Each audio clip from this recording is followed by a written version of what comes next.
क्यों नहीं आया? कुछ बोलो ना। वो नारायण भैया को गोली लगी।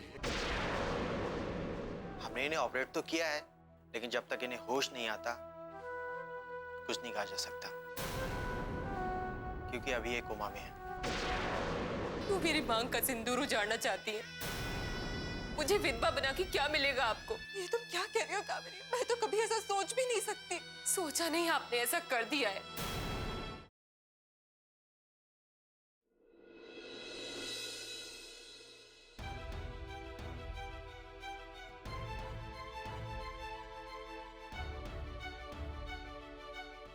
उसका बच्चा तो ठीक है ना?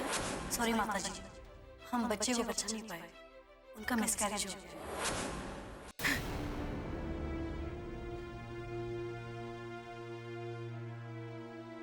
मैंने अनु के साथ इतना बुरा व्यवहार किया, इसीलिए भगवान ने हमारे घर का वारिस हमसे छीन लिया।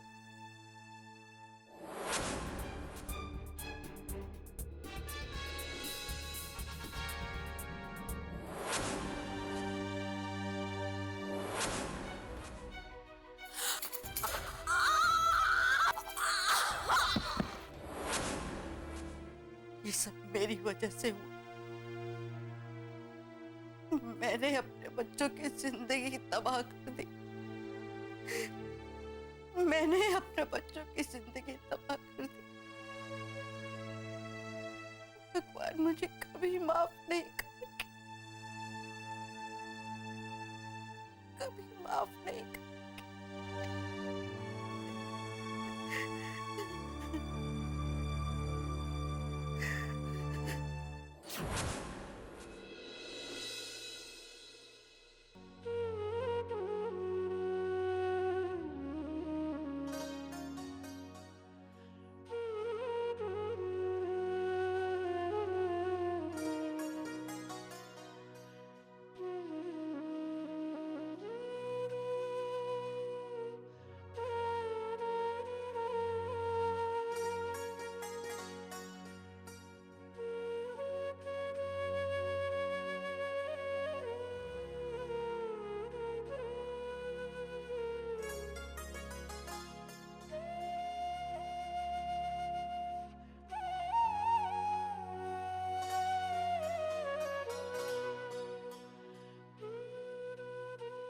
ये सब क्या हो गया प्रभु? मेरे बच्चे ने तो कभी किसी का कुछ नहीं बिगाड़ा, फिर इसे किस बात की सजा मिल रही है?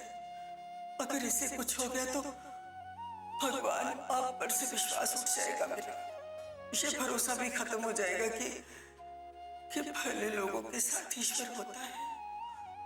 मेरे बच्चे को ठीक कर दो भगवान, बदले में चाहे मुझे उठा, मेरे बच्चे को ठीक कर दो।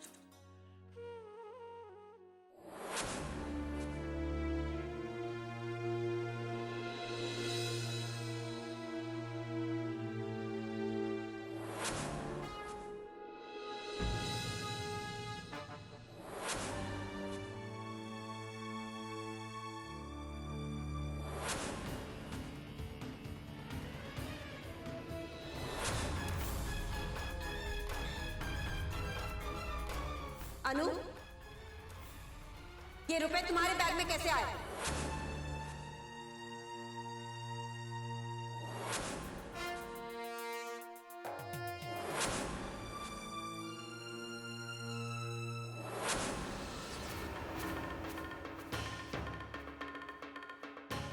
अनु!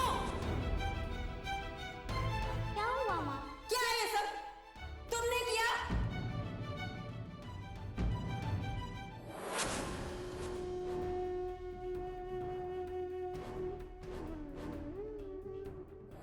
सारा दिन बस खिला लो पिला लो इसको, लेकिन काम के वक्त पे जान निकल जाती है। माफ कर दीजिए मालकिन। माफ नहीं, मैं तो तेरी वो सेवा करूंगी कि याद रखेगी तू।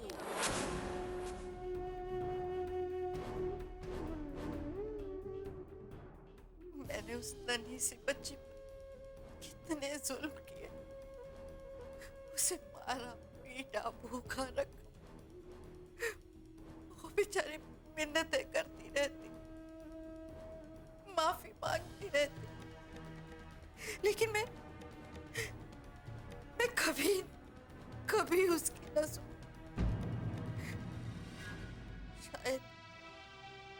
शायद इसीलिए भगवान ने मुझे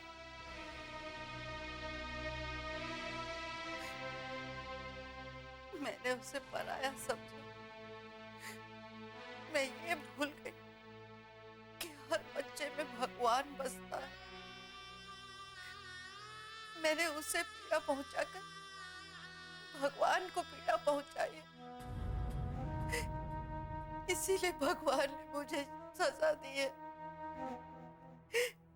मेरे खानदान के वंश को छीन लिया, लेकिन भगवान मेरे पापों की सजा तूने मेरे बच्चों को क्यों दी? मेरे साथ साथ उनका सुख भी छीन लिया तूने। क्यों भगवान? मेरे पापों की सजा उन्हें क्यों दी भगवान?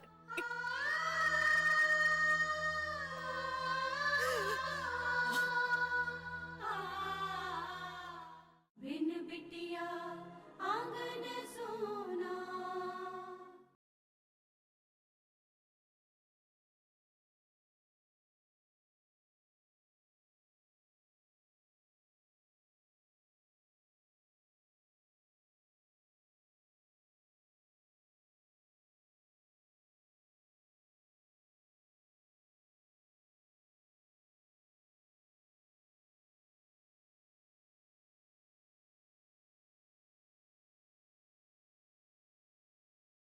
बिन बिटिया आंगन सोना।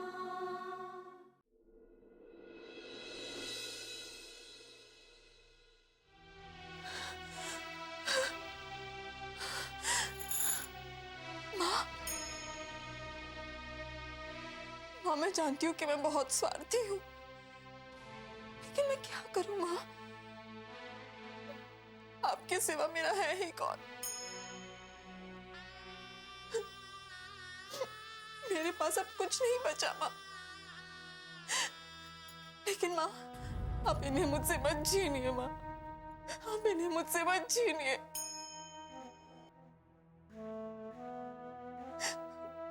माँ, ये मेरे पास नहीं है, मेरे साथ नहीं है, कोई बात नहीं है माँ। मैं आपसे शिकायत भी नहीं करूंगी। मैं जीवन भर अकेली रह लूंगी माँ, लेकिन आप इन्हें मुझसे मत छीनिए माँ, आप इन्हें मुझसे मत छीनिए।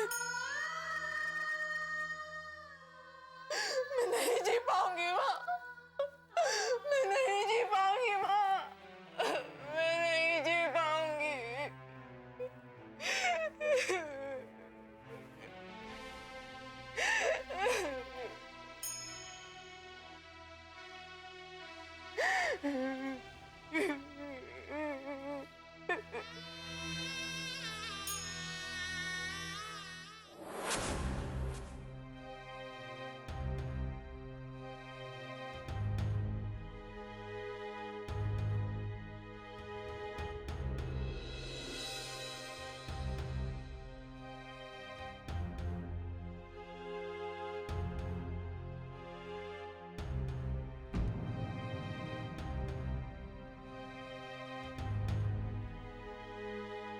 ठकुराइन,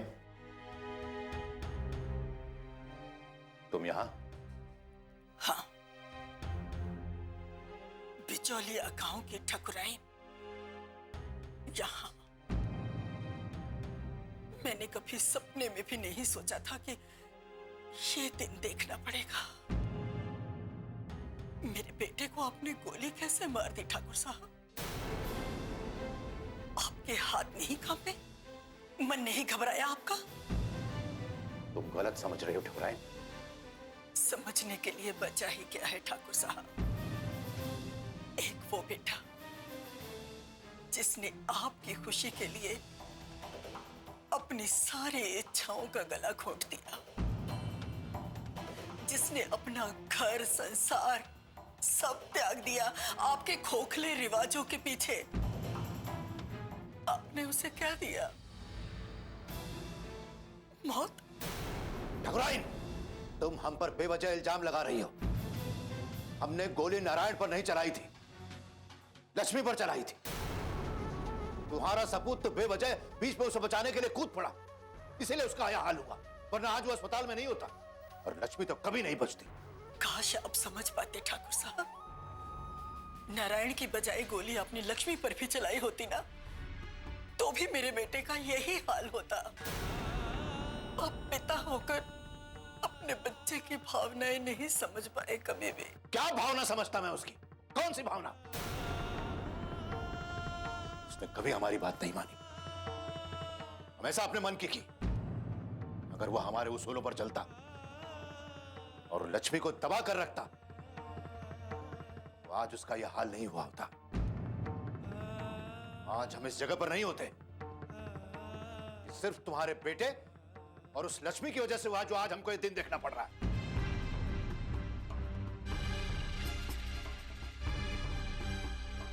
आज आप सलाखों के पीछे उनकी वजह से नहीं, बल्कि खुद की वजह से हैं। खुद की वजह से। ठीक कह रही हूं मैं। मैंने आपको कितनी बार समझाया, लोगों की हाय मत लीजिए, लोगों को इतना दुख मत दीजिए, लेकिन आपने मेरी एक नहीं सुनी। आज देख लीजिए कहां है आप, और आपके उन्हीं कर्मों की सजा मेरा बेटा भुगत रहा है। बस करो ठाकुराइन, बस करो। आपको सुनना पड़ेगा ठाकुर साहब। मेरा बच्चा वहां एक एक सांस के लिए तड़प रहा है, मौत से लड़ रहा है, सिर्फ आपकी वजह से। आपकी वजह से। अगर मेरे बेटे को कुछ हो गया तो मैं आपको कभी माफ नहीं करूंगी। मेरी ममता, अपने बेटे का खून आपको कभी माफ नहीं करेगी, याद रखिएगा आप।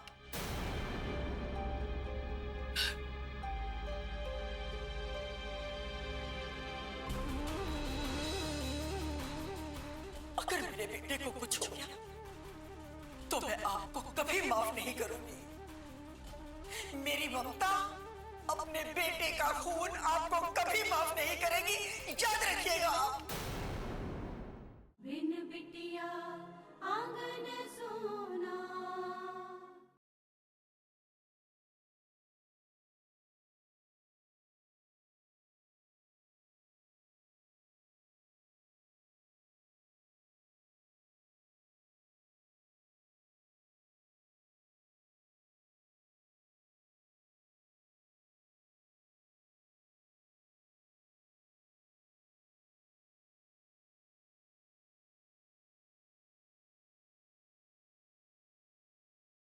बिन बिटिया आंगन सोना।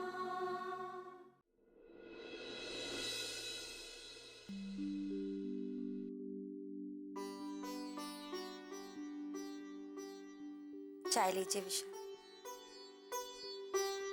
क्यों काम कर रही हो? मना किया ना तुम्हें काम करने के लिए। चाय ही तो बनाई है बस। लाओ, बैठो इधर। क्यों कर रही हो काम? लो ये चाय आप पियो, मैं थोड़ा काम कर लूं। पियो। विशाल, आप तो काम करेंगे और मैं यहाँ बैठे बैठे बोर हो जाऊंगी। ऐसे कैसे हो सकता है कि हम अपनी श्रीमती को बोर होने दें? ये लीजिए, छोड़ दिएगा। आप बताइए। विशाल,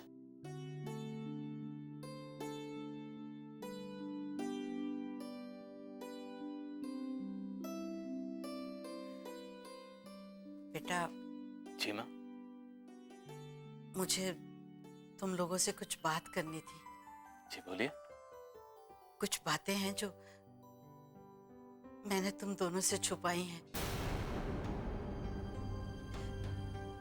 अनु के बारे में। अनु के बारे में?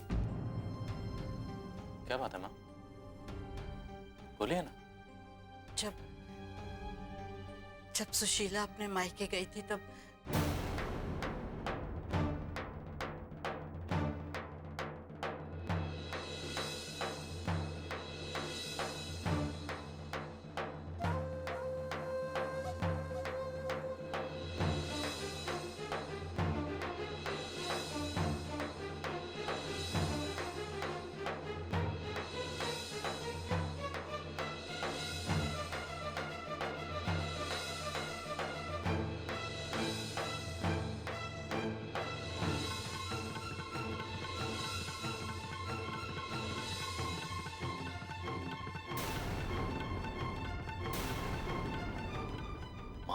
अनु के साथ ऐसे कैसे कर सकती हैं? मैं बहुत बुरी हूं बेटा। राम जी भला करे, दिन रात मेरे दिमाग में बस यही एक बात चलती रहती थी कि अनु एक पराई लड़की है। पता नहीं उसका धर्म क्या है, और हम ठहरे ब्राह्मण कुल के। मुझे लगता था कि अनु के यहाँ आने से हमारा धर्म भ्रष्ट हो गया है, हमारा कुल भ्रष्ट हो गया है। मैं ये भूल गई थी कि अनु को भगवान ने ही हमारे यहाँ भेजा है। तुम दोनों के मन में जो उसके लिए ममता थी, शायद उसी की वजह से सुशीला मां बनने वाली थी। मगर मैं ये बात भूल गई, भगवान की ये लीला भूल गई।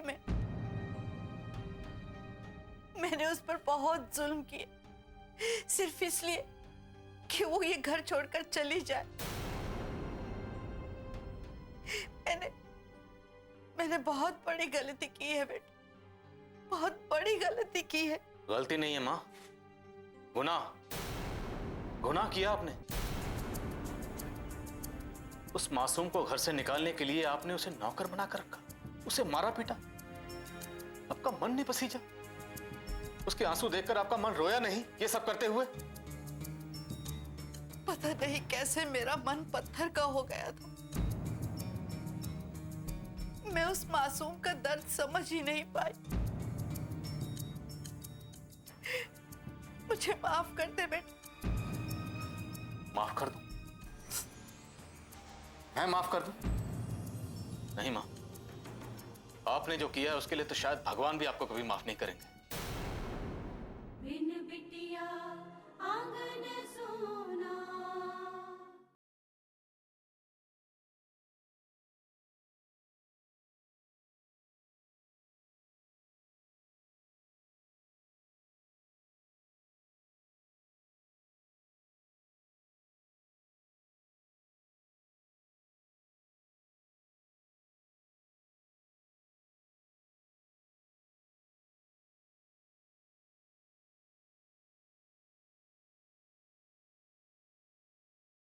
बिन बिटिया आंगन सोना।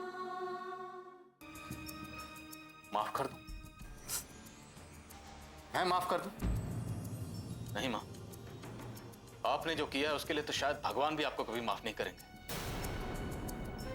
विशाल, एक बार तो सोचा होता, वो मासूम तो पहले ही इतने दुखों से घिरी हुई थी, भटक रही थी सड़कों पे अपने माँ बाप से बिछड़कर, जब मैं उसे इस घर में लाया था।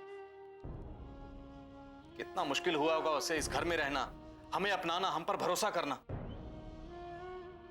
और आपने उसके साथ ये सब किया, उसके बचपन, उसकी मासूमियत को अपने खोखली मान्यताओं के तले रौंद दिया। बहुत गलत किया आपने, बहुत गलत। अब जाने भी दीजिए ना विशाल। माँ जी अपनी गलती मान रही है ना। गलती मानने से गलती सुधर नहीं जाती। अफसोस तो सिर्फ इस बात का है कि मैं ऐसी मां का बेटा हूं जिसके मन में छल है, कपट है। ऐसी मां का बेटा। बहुत गलत किया आपने, बहुत गलत। विशाल, विशाल सुन।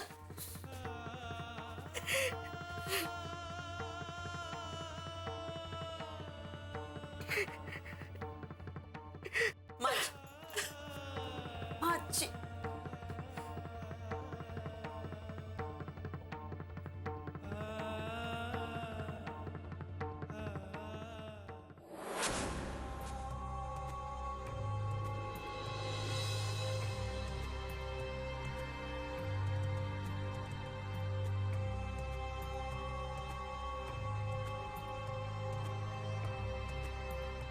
हवलदार, हमें एक फोन करना था।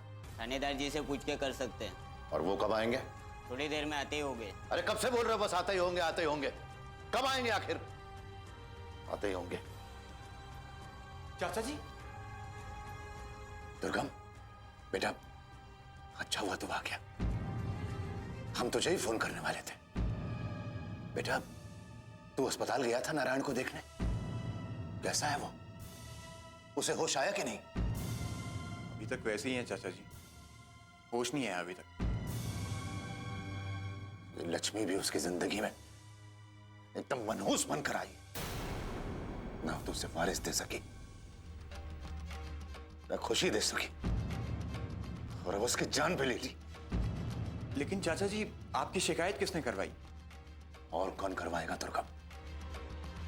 वही जैसे हमसे खतरा होगा, जो हमें हवालात में बंद करवाकर चैन की सांस लेगा। और कौन? तो अब क्या होगा चाचा जी? अब क्या होगा मत बोल। जल्दी से कोई वकील कर और हमें जमानत तो छुड़वा यहां से। हमसे अब एक और दिन भी यहां नहीं रहा जाएगा। आपकी जमानत के बारे में मैंने वकील साहब से बात की है, मैं अभी उनसे मिलने जा रहा हूं। बहुत अच्छा किया बेटा, अब तुरंत काम पे लग जा। हमें बाहर आकर लक्ष्मी को सबक सिखाना है। उन लोगों को क्या लगता है हम यहां से कभी बाहर नहीं आ पाएंगे? ठाकुर मान सिंह से पीछा छुड़ाना इतना आसान काम नहीं है। जब तक हम लक्ष्मी को बर्बाद नहीं कर देंगे, तब तक हम चैन की सांस नहीं लेंगे। एक बेटा अपनी माँ से बात ना करे, ये तो सजा से भी बदतर है। सही है ना, तो मिलने दो उन्हें सजा। उन्हें सजा मिलनी चाहिए। उन्होंने जो भी अनु के साथ किया ना, वो माफी के लायक नहीं है। कोर्ट में अपनी गलती स्वीकार करो और मालती से शादी कर लो। और अब कानून भी इतना सख्त हो गया है कि तुम्हें सजा होने में कोई देर नहीं लगेगी। मैं जानती हूँ तुम मुझसे बहुत नाराज है। नहीं, मैं नाराज नहीं हूँ। वैसे भी माँ कहती है अपने से बड़ों से नाराज नहीं होना चाहिए। हम पहले से ही जानते थे बेटा कि ऐसा हो सकता है, लेकिन कोई है जो उस वकील को फुसला रहा है।